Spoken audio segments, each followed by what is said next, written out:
ในตอนบ่ายวันที่17มิถุนายน2025นี้คณะบริหารงานสาวนุ่มแขวงนำโดยสายทองมณีโคตรปัญญากรรมการพรรคแขวงกรรมการศูนย์กลางสาวนุ่ม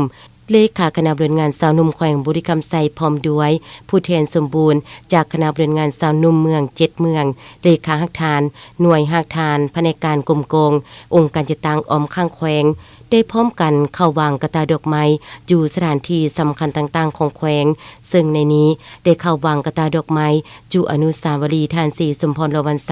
และอนุสรณ์สถานประธานไก่สนพรหมวิหารผู้นำที่แสนเคารพรักของปวงสุลาวทั้งชาติ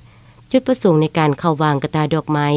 อยู่สถานที่สำคัญต่างๆของแขวงในครั้งนี้ก็เพื่อเป็นการกะเกียมให้แก่การดำเนินกองประชุมใหญ่ของคณะบริหารงานสาวนุ่มแขวงบุรีคำไซครั้งที่7ที่จะได้ไขขึ้นในวันที่18มิถุนายน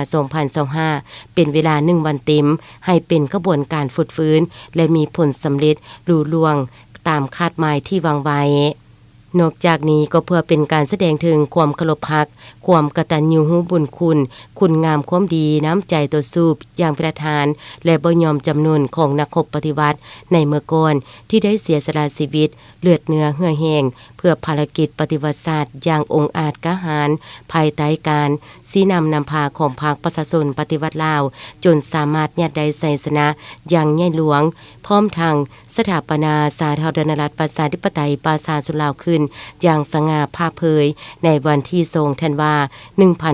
1975ซึ่งได้เห็นให้พ่อแม่ประชาชนบัดเผาทุกทนาได้รับความเอกราชอิสรภาพอธิปไตยและพื้นแผ่นดินอันครบถ้วนมาถึงทุกวันนี้